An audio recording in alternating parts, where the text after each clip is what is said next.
Hi guys! ഇന്നത്തെ remedy എന്ന് പറയുന്നത് തുളസി ഇല വെച്ചിട്ടുള്ള ഒരു അടിപൊളി പാക്കിൻ്റെ വീഡിയോ ആണ് കേട്ടോ. ആരും മിസ് ചെയ്യരുത്. ഇതെല്ലാവരും കണ്ടിരിക്കേണ്ട, നിർബന്ധമായിട്ടും കണ്ടിരിക്കേണ്ടതും ചെയ്യേണ്ടതായിട്ടുള്ള ഒരു പാക്ക് കൂടിയാണ് കേട്ടോ. വേറെ ഒന്നുമല്ല, നല്ല രീതിക്ക് സ്കിന്നിനെ ടൈറ്റെയിൻ ചെയ്യാനായിട്ടും ബ്രൈറ്റെയിൻ ചെയ്യാനായിട്ടും അതുപോലെ തന്നെ ഒരുപാട് പ്രശ്നങ്ങൾക്ക് പറ്റിയിട്ടുള്ള അടിപൊളി റെമഡി കൂടിയാണത്.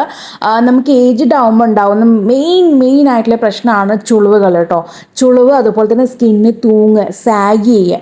ഇത് നമുക്ക് ഏജ്ഡ് ആവുമ്പോൾ ഇതിൻ്റെ അളവ് കൂടിക്കൊണ്ടിരിക്കും കേട്ടോ. നമുക്കിത് തടയാൻ സാധിച്ചിട്ടില്ലെങ്കിൽ പോലും നമുക്ക് എന്തായാലും വയസ്സാവും, നമുക്ക് ചുളിവുകളൊക്കെ വരുന്നതാണ്, സാധാരണ നടക്കുന്ന ഒരു പ്രക്രിയയാണ്. പക്ഷെ ഇത് നമുക്ക് ഒരു പരിധി വരെ നമ്മുടെ ചർമ്മത്തിലുണ്ടാവുന്ന പ്രശ്നങ്ങൾ ഒരു പരിധി വരെ നമുക്ക് നമ്മുടെ വീട്ടിലത്തെ കാര്യങ്ങൾ ഉപയോഗിച്ചുകൊണ്ട് ഇതിനെ മാറ്റിയെടുക്കാൻ പറ്റും കേട്ടോ. പ്രായമാകുമ്പോൾ നമ്മുടെ ചർമ്മത്തിൽ ഉണ്ടാവുന്ന കൊളാജൻ്റെ അളവ് കുറയുന്നത് കൊണ്ടാണ് നമുക്ക് ഈ ഒരു പ്രശ്നം നേരിടുന്നത്. അപ്പോൾ ആ ഒരു കാര്യം, കൊളാജൻ്റെ അളവ് കൂട്ടിക്കൊണ്ടുവരാൻ പറ്റിയിട്ടുള്ള അടിപൊളി ഫ്രൂട്ട്സ് ആൻഡ് വെജിറ്റബിൾസിൻ്റെ ലിസ്റ്റ് ഞാൻ താഴെ കൊടുക്കാം. അത് കഴിക്കുന്നതോടൊപ്പം തന്നെ നമുക്ക് ഈ ഒരു റെമഡി കൂടി ട്രൈ ചെയ്യുകയാണെങ്കിൽ അടിപൊളി അമേസിങ് റിസൾട്ട് ആയിരിക്കും. അത്രയും സൂപ്പറായിട്ടുള്ള ആൾക്കാരാണ് കേട്ടോ നമ്മളിപ്പോൾ കണ്ടു നോക്കാൻ പോകുന്നത്. ഗൈസ്, ആദ്യത്തെ ഇൻഗ്രീഡിയൻസ് എല്ലാവരും കണ്ടല്ലോ, തുളസിയുടെ ഇല തന്നെയാണ്. അത് അല്പം എടുത്തിട്ടുണ്ട്. എന്നിട്ട് അതിനകത്തേക്ക് ഒരു മിക്സി ബൗളിനകത്തേക്ക് നന്നായിട്ട് കഴുകിയിട്ട് നമ്മൾ ആഡ് ചെയ്ത് കൊടുക്കുന്നുണ്ട്. പിന്നീട് ഇതിനകത്തേക്ക് 2 ടീസ്പൂണോളം കടലപ്പൊടി ചേർക്കുന്നുണ്ട്. നമ്മുടെ കടലമാവില്ലേ, ബജ്ജിയും പക്കോടയൊക്കെ ഉണ്ടാക്കാൻ വേണ്ടി ഉപയോഗിക്കുന്ന ആ കടലമാവില്ലേ, അത് തന്നെയാണ്. അത് ഇതിനകത്തേക്ക് ചേർക്കുന്നുണ്ട്. പിന്നീട് നമ്മൾ ചേർക്കുന്നത് തൈരാണ് കേട്ടോ. നല്ല കട്ടിയുള്ള തൈര് നമ്മൾ ഇതിനകത്തേക്ക് അങ്ങ് ആഡ് ചെയ്ത് കൊടുക്കുന്നുണ്ട്. അതും 2 ടീസ്പൂൺ മതിയാകും കേട്ടോ. ഈ ഒരു അളവിൽ നിങ്ങൾ ചെയ്തു വരാണെന്നുണ്ടെങ്കിൽ എല്ലാം കറക്റ്റ് ആയിരിക്കും. ഇനി ഇതിനകത്തേക്ക് അവസാനമായിട്ട് ഒരു കാര്യം കൂടി ആഡ് ചെയ്ത് കൊടുക്കുന്നുണ്ട്. അത് വേറെ ഒന്നുമല്ല, നമ്മുടെ കുതിർത്തി വെച്ചിട്ടുള്ള ബദാമാണ് കേട്ടോ. 2 ബദാം നമ്മൾ തൊലി കളഞ്ഞിട്ട് അത് ഇതിനകത്തേക്ക് അങ്ങ് ആഡ് ചെയ്ത് കൊടുക്കുന്നുണ്ട്. എന്നിട്ട് നല്ല രീതിക്ക് മഷി പോലെ അങ്ങ് അരച്ചു കൊണ്ടുവരിക. ഇടയിൽ ചെറിയ രീതിക്ക് ആ ഒരു പിശുരൊക്കെ കിടക്കും, അതൊന്നും കുഴപ്പമില്ല. നമ്മളത് പാക്കായിട്ടാണ് ഉപയോഗിക്കുന്നത് കേട്ടോ. അതുകൊണ്ട് ഒരു പ്രശ്നവുമില്ല. അപ്പോൾ നമ്മളിത് നന്നായിട്ട് അങ്ങ് അരച്ച് കൊണ്ടുവന്നിട്ടുണ്ട്.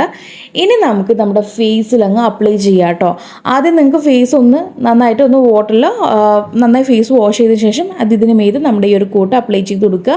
അപ്ലൈ ചെയ്ത് 1/2 മണിക്കൂർ വെച്ചിരിക്കാനായിട്ട് നോക്കുക കേട്ടോ. പകൽ തന്നെ ഉപയോഗിക്കട്ടോ. നിങ്ങൾ എപ്പോഴാണോ ഫ്രീ ആയിട്ട് ഇരിക്കുന്നത് അന്നേരം അതങ്ങ് ഉപയോഗിച്ചാൽ മതി.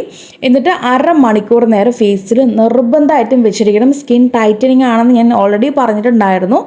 അപ്പോൾ സ്കിൻ ടൈറ്റനിങ് മാത്രമല്ല കേട്ടോ, നമുക്ക് പിഗ്മെൻറ്റേഷൻ മാറാനും പിമ്പിൾസ് മാർക്സ് പോകാൻ എല്ലാത്തിനും ഹെൽപ്പ് ചെയ്യുന്ന ആൾക്കാരെയാണ് നമ്മളിതിനകത്ത് എല്ലാം കൂടിയിട്ട് ആഡ് ചെയ്തിരിക്കുന്നത്. അപ്പോൾ അതുകൊണ്ട് നമുക്ക് ധൈര്യമായിട്ട് ഉപയോഗിക്കാം. നമ്മുടെ സ്കിന്നിലത്തെ സകല പ്രശ്നങ്ങളും മാറ്റിയെടുക്കാനായിട്ട് ഈ ഒരൊറ്റ പാക്ക് മതി. ആഴ്ചയിൽ നിങ്ങൾക്ക് മാക്സിമം 3 തവണയെങ്കിലും ഉപയോഗിക്കാനായിട്ട് നോക്കുക കേട്ടോ. 2 അല്ലെങ്കിൽ 3 തവണയെങ്കിലും 1/2 മണിക്കൂർ ഫേസിൽ വെച്ചതിന് ശേഷം വാഷ് ചെയ്യുമ്പോൾ ഒരിക്കലും സോപ്പ് ഉപയോഗിക്കരുത്. പ്ലെയിൻ വാഷ് ആയിരിക്കണം. അപ്പോൾ ഗൈസ്, തീർച്ചയായിട്ടും എല്ലാവരും ട്രൈ ചെയ്ത് നോക്കും എന്നുള്ള വിശ്വാസത്തോടു കൂടി നമ്മൾ വീഡിയോ വൈൻഡപ്പ് ചെയ്യാണ്. ട്രൈ ചെയ്തിട്ടുണ്ടെങ്കിൽ റിസൾട്ട് പറയാനായിട്ട് മറക്കരുത് കേട്ടോ. അപ്പോൾ ഇനി ഒരു പുതിയ വെറൈറ്റി വീഡിയോയുമായി വരുന്നവരേക്കും tata bye bye from Shamna.